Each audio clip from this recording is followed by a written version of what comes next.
My mom worked as a caretaker slash housekeeper in a condominium boarding house in Ortigas, and I lived there with her and my younger brother, who was about 5 years old at the time, so she had someone to be with. Most of the boarders were students at a prestigious university, so my mom needs to stay at the condo to watch over them. Everything was good from the start of our stay there, but a year later, we were experiencing something that no one could actually explain. First was my mom. She kept seeing things from that house, and she found out that she had an active third eye. She was seeing a lady with embroidered clothes, a child with super curly hair, and worst was a woman covered in all black clothing. She kept it to herself for so long because she was with the boarders and me and her brother at that time. She didn't want us to be afraid. Second is my little brother. He kept on telling my mom that there was a kid with curly hair on the second floor on the stairs, probably same as what my mom was seeing. And then third was me. One time I tried to sleep in the master bedroom of the dorm because it has air conditioning. One night I heard noises in my ears and I could feel them getting warm. I woke up and I knew for myself that it wasn't a dream because I didn't see anything. It was purely dark. And I know what I heard that time was not just one, but many. Not even a distinct voice, female or male, just many of them. I told my mom about it and she was shocked, and I remembered her words, "You too?" I could see the horror in her eyes. That's when we started telling it to our relatives, and they kept telling her don't leave me alone there, because she would go to our house on the weekends to check on my older siblings. Fourth was my cousin, which we just recently found out. He told us that he was also seeing what looked like a ghost in black clothing on the stairs. He was about 9 years old at that time. The ghost was laughing at him and called him up, but he didn't pay attention because he was too busy playing with us. Fifth is one time we had 2 Chinese visitors who also wanted to get a room in the boarding house. My mom was offering them the master bedroom because no one else was using it at that time. I wasn't there when those visitors came, but my mom told me what they said to her. She said they told them that when they saw the room, they were horrified because of the 2 large mirrors on either side of the wall. The mirrors are up to the ceiling and up to the vanity, very tall. They said it was unlucky because in Chinese culture, gateways can be mirrors for bad spirits, especially the way that the mirrors were placed. So they advised my mom to cover them with curtains so nothing could walk through. The last encounter that we know was my dad's coworker. Since they had been staying there, they had quite a few encounters. They had been talking about it at work, and my dad had a coworker who didn't believe it. One time, that same coworker visited the boarding house but had to stay in the living room because he was a man, and technically, the boarding house was for women only. That time there were no boarders though, so it seemed like my dad and his coworker stayed for a little while. During their stay, the guy suddenly shouted and said that if it's true that there was a ghost here, show yourself now, and he would laugh because he didn't believe it. But nothing showed up, so it made him laugh even more. A few days went past and he suddenly became sick. The fever was very high and wouldn't go down even though he was taking the proper medication. Then his mother-in-law said it sounded like it was an encanto. In Filipino culture, an encanto is a spirit that often shows itself in human form. His mother-in-law had a similar encounter in her home several years before and knew someone, an old lady, who seemed to have the ability to repel them. The old woman got in contact with my dad's coworker and asked, "Where did you go? Why was it shown in a vision that you went to a tunnel of bad spirits?" She immediately performed a ritual of sorts, and my dad's coworker never came back after that. My mom decided to leave that job because she thought something would happen to us after what happened to my dad's coworker. Somehow it can't be explained properly, but what the Chinese visitors said about the mirror and what happened to my dad's coworker must have been connected. That place is a gateway to some things that we don't know.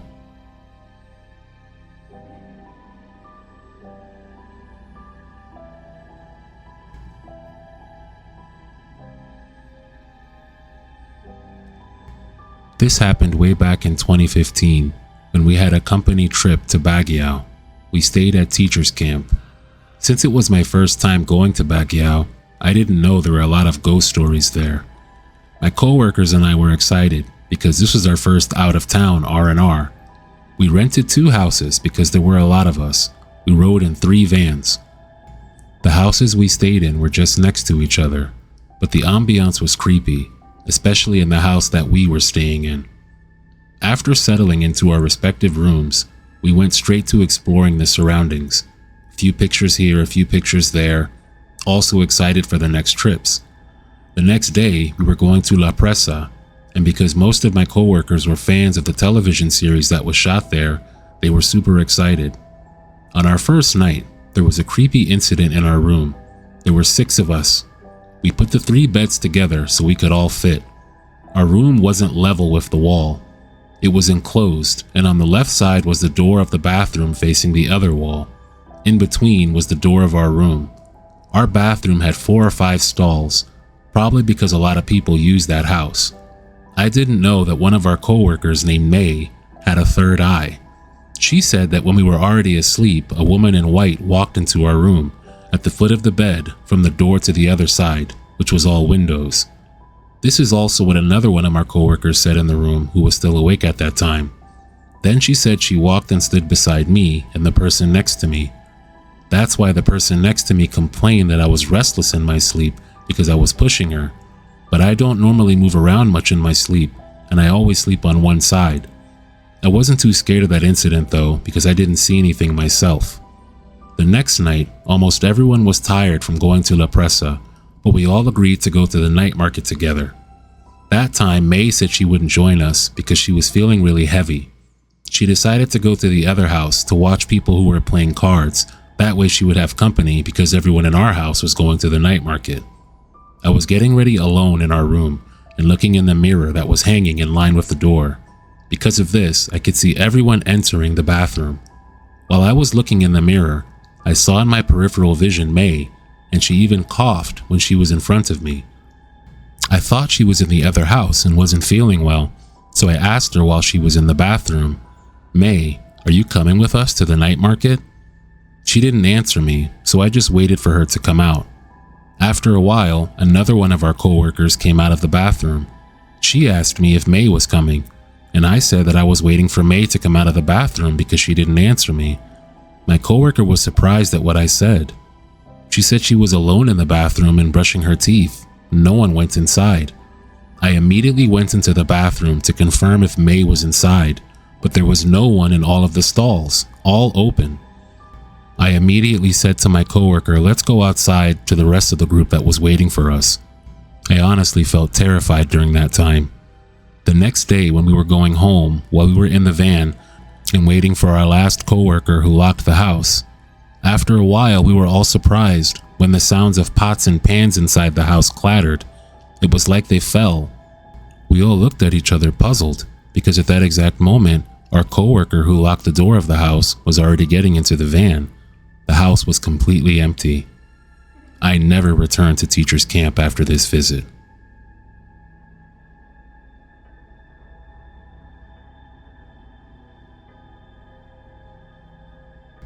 It was 2022 and my wife and I went on a vacation to Cebu City.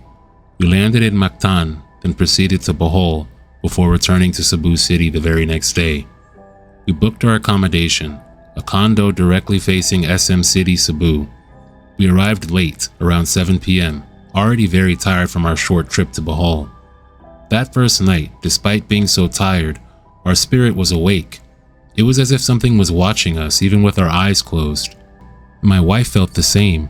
Around 1 a.m., I woke up to a loud noise. The sliding door was open. I should mention this condo was on the 21st floor. My wife was asleep, so I got up and closed it. As I walked back from the bathroom, I heard what sounded like furniture being moved in the next room. You could hear the sound of a chair being pulled. I dismissed it, thinking it was just some other guest, and went back to sleep. At 5 a.m. I woke up again, and the balcony sliding door was open. I closed it, ensuring it was properly locked. The next day, we spent 4 hours driving to Samala Shrine due to heavy traffic, and another 4 hours on the way back. When we got back to the condo to change, the sliding door was open again. I asked my wife if she had opened it and forgotten, but she said no. I ignored it. On the second night as we slept, We both woke up to our bed vibrating. It was a short shake. We thought it was an earthquake, and we checked our phones for any local weather alerts, but nothing. I looked at the sliding door, and it was wide open again. It was truly disturbing. My wife fell back asleep, but I went back into the balcony. I heard a commotion in the next room, and then it stopped. When I re-entered the room from the balcony, my wife woke up and asked me if someone screamed. I told her there must be a fight in the other room, and just to go back to sleep. A few minutes later, I fell asleep as well.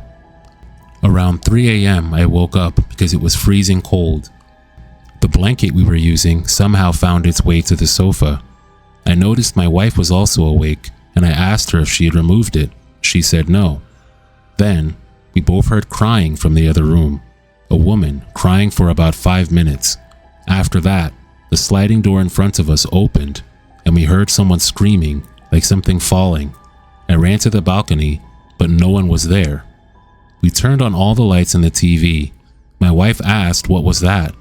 I said I didn't know, but it was very weird. We stayed awake until morning. I called the owner of the unit and explained that the room felt very weird and asked if we could change to a different one. He said he couldn't hear me clearly because someone was shouting in the background, but it was only myself and my wife in the room, and I could hear him perfectly. I stepped onto the balcony, and the owner said my voice suddenly became clear. Then, I heard shouting inside our room. I asked my wife what it was, but she said she heard nothing. I went to the balcony again and asked the owner if there were any guests next door because they were making so much noise. His answer chilled me. "Sir, that's our stock room. It's impossible for anyone to make any noise. I'll just move you to another unit." Hearing that felt truly weird and didn't make sense. We immediately packed all of our belongings. For the third and fourth nights, we had a good night's sleep in a different unit.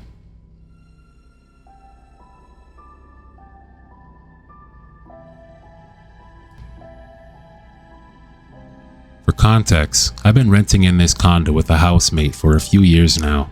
The property is barely a decade old. I don't consider myself to have a third eye ever since I started working here in Manila decades ago, but I have already encountered a few entities when I was younger in the province, and my sense of smell and hearing are very strong. This happened only a few weeks ago. We were booking a ride through Grab. It's always our habit to go down early and wait in the lobby. My housemate and I rode the elevator together. There were just the two of us inside, chatting. When the elevator reached the ground floor and the doors began to open, I looked in the lobby for a seat and saw something totally weird. A few steps from me sat a woman in a single sofa chair, but she seemed to be headless. I wasn't terrified at first because I was focused on getting out of the elevator and letting my Grab app reload on my phone. We took the sofa across from her. There were only 4 people in the lobby at that time. My housemate, me, the headless woman, and the lobby security standing near the opposite entrance looking outside. I didn't take my eyes off of her.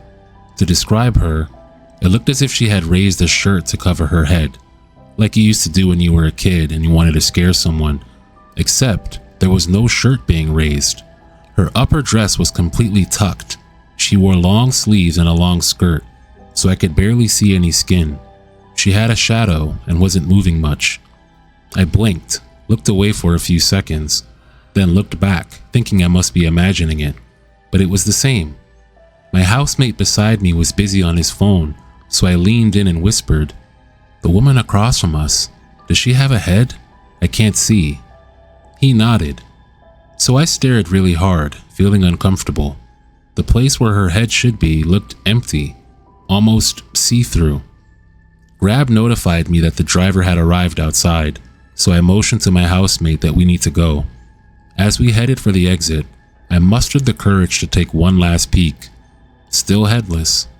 It wasn't an angle problem. I wasn't imagining it. I didn't press the issue with my housemate while we were in the car, since we were going to do an important errand, and nothing bad happened to us. A few days later, I asked him again about the woman. He said that the woman definitely had a head. He couldn't understand why I couldn't see it. I don't have an answer either. It's almost comical that this happened to me at lunchtime in BGC.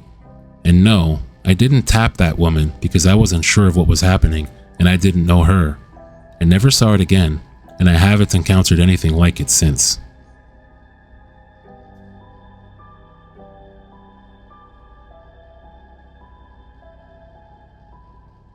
This happened back before and during the pandemic. We moved into a 2-bedroom condo here in Metro Manila in January of 2020. My husband and I were newlyweds at that time, only 6 months married, but already together for 7 years total. There was no lockdown in the city yet, so we were able to move our stuff with help from our friends. For context, we viewed this unit before we moved in. At that time, we didn't feel anything off about the unit itself.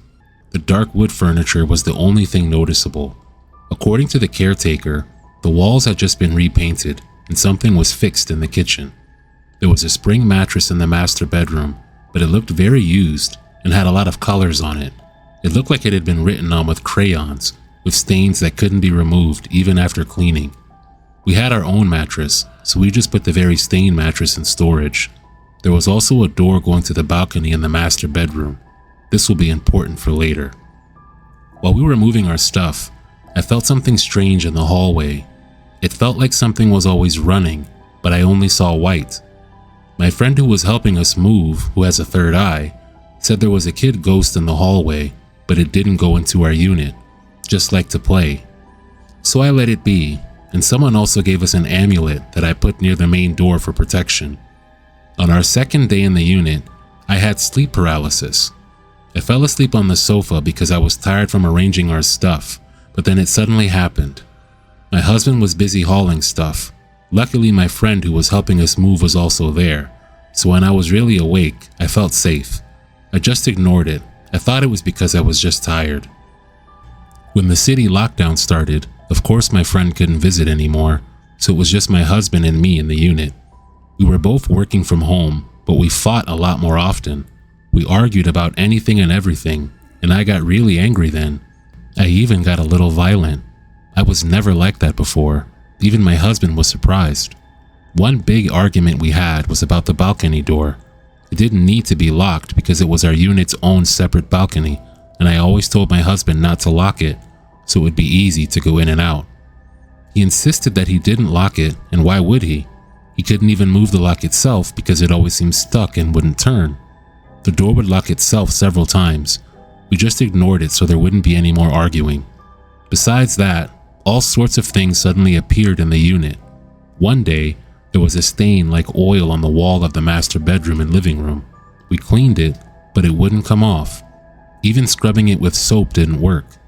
It also appeared on the ceiling in our dining area. We didn't know how oil got up there. We even called maintenance, and they were also surprised because there was no oil coming from the unit above. In the master bedroom, the stain on the wall increased. Suddenly, there was a hand shape, or fingerprints. I thought it was my husband's hand, but his fingers weren't that long. The marks of the fingers were so long they reached the ceiling too. It also wouldn't come off even when cleaned. There were times when we were working at night. We noticed a white figure running towards the balcony. I thought it was the kid again in the hallway, but the feeling was different this time. It was heavier. We could also smell cigarette smoke coming from the vent, but we were in a corner unit and there were no tenants next to us. There was also no smoking in the hallway. What was really bad was that whenever I was sleeping, I would wake up because I felt like someone was choking me. My husband also said he had a hard time sleeping, but it wasn't like that before. This only added to our arguments. We thought perhaps we were just getting used to each other because we were newlyweds and had only been married for a year. Towards the end of 2021, there was no more city lockdown and we could have visitors, but we were social distancing. My parents and my nieces and nephews visited. My 3-year-old niece cried a lot that time. She seemed to see something, which was why she was crying so hard. When she got out of the unit, suddenly she was okay, and when she went back inside, she cried again. We just sent my nieces and nephews back to my siblings, but my parents stayed with us that night. They also experienced something strange. My husband and I both had a day off, but my mom woke up that night because she heard strange voices talking. She thought it was us arguing, but we were all asleep and our door was also open. My dad didn't say anything at first, but he just told us the next day that he also heard it and noticed a white figure running towards the balcony. They stayed with us for a few more days to watch over us because they felt that there was tension between us and that I seemed like a different person to talk to than how I normally was. The day came when my parents were going back to their place. I had overtime then, so my husband was the one who drove them. So I was left alone in the unit, but after 10 minutes, I heard my mom's voice calling my name. I didn't look. I just said, "Did you leave something here, Mom?" No answer, just silence. I repeated my question, but there was still no answer. So I stood up and peeked, but there was no one there. I called my husband. They were still waiting for the grab, and my mom didn't forget anything. After that, my husband and I decided that we would just visit my mom's place. After our shift, we would get our things and we would sleep there. When we were at my mom's place, we slept well and we didn't argue anymore. Not even because my parents were watching over us. It felt as if our energy and love for each other came back. We had that set up for a few months and it was okay with my mom. I wasn't strange to talk to anymore and my approach was normal again. When it was time to renew our lease, we told the caretaker that we didn't want to and we were going to move to another condo. They tried to stop us and said it would be a waste if we moved, but we started hauling our stuff to the new unit. We only found out a few months later that that unit actually had a history. Of course, the caretaker wouldn't tell us because then he wouldn't make any money. It's a good thing that we left there instead of whatever else was there that would mess up our relationship even more.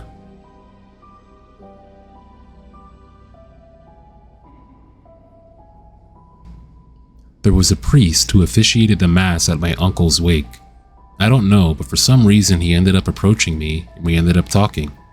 He told me that he talked with my uncle a few days before his death and told him that he needed to be careful because something bad was going to happen to him soon. My uncle's close friend, who was with him at that time, confirmed that the priest did say that to my uncle, who didn't think much of this warning. I was creeped out, to be honest, but nothing prepared me for the things that happened next. He told me that he felt some presence in the house. The strongest presence he felt were the ones actively trying to bring misfortune to the dwellers. This was an ancestral house, by the way, built after the Japanese occupation during World War II, and all the men that lived there died at the age of 45. My great-grandfather, my grandfather, and one other sibling. Now my uncle. All of them at the year of their death just got some lifestyle upgrade, a promotion, new business, anything that was suddenly going good in their lives. At this point, my father and two of my uncle's close friends approached us. That's when the priest asked us to go with him. He led us to the garage and pointed at a huge slab of wood.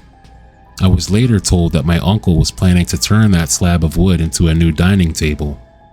He asked one of my uncle's friends to take a picture because there were two entities standing there in front of us. He took a snap with his smartphone, and to our dismay, no such entities appeared in the photo. The priest gave a small smile and said, "They don't want to show themselves to you. Could I borrow your phone?" He took the phone and snapped a picture of the same exact spot. When he held the phone in front of us, two human-like shapes appeared in the picture, a small white one and a tall black one. It was my father who asked the priest how we could get rid of the entities. The priest told us that the little one was playful but not dangerous. However, the big one was dangerous. The priest started conversing with the entities that only he could see and hear. It took some time. Apparently, they told him they had no plans of leaving the place because they had already loved it there. It took a while, but the priest was able to convince them to go somewhere else, provided that they approved of the place. So we would only have to move the slab of wood to a place that they would hopefully find satisfactory. So next, the main event. The priest told the three grown men what he told me earlier. He said that two people were buried under the house itself, but he could not tell exactly where. We could have the remains excavated, but we had no idea where to dig or how deep we had to dig. He said he would try to ward off the evil somehow. He asked for some salt, a lot of it. He then asked me to throw a generous amount around. We all said a prayer, and he proceeded to sprinkle holy water. We did this to every corner of every room in the house. 8 bedrooms, 1 pool room, 2 kitchens, a dining room, living room, stock room, and a garage. We almost ran out of salt. The creepiest thing happened when we were blessing one of the bedrooms, which happened to be my father's old bedroom. When we said the prayer, the temperature dropped, and I know I wasn't just imagining things because everyone except for the priest was looking at each other with evident fear. It was my first time seeing that expression across my father's face. I have to admit, my imagination went to places it shouldn't have. I've watched a lot of horror movies, and I thought that some The Exorcist or Insidious kind of demon versus priest showdown was about to happen. Thankfully, none of that came to fruition. We could tell that the presence was strongest in that room, because after we prayed, the priest would say something in Latin before sprinkling holy water, something he didn't do with any of the other rooms.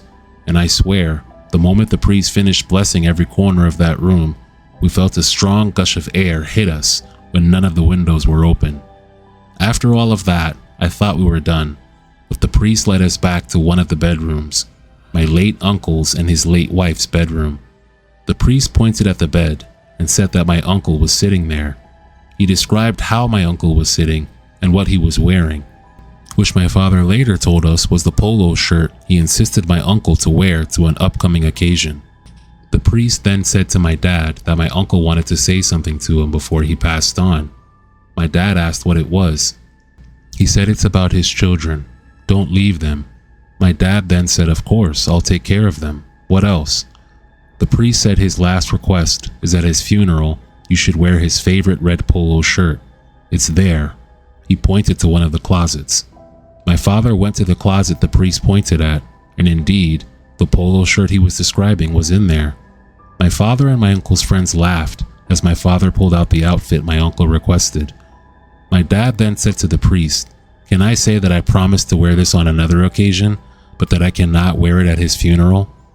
Apparently, my uncle consented, and the priest told us that my uncle was passing on. My uncle had 5 kids, 3 of which were still in school, while 2 were adults who were already working.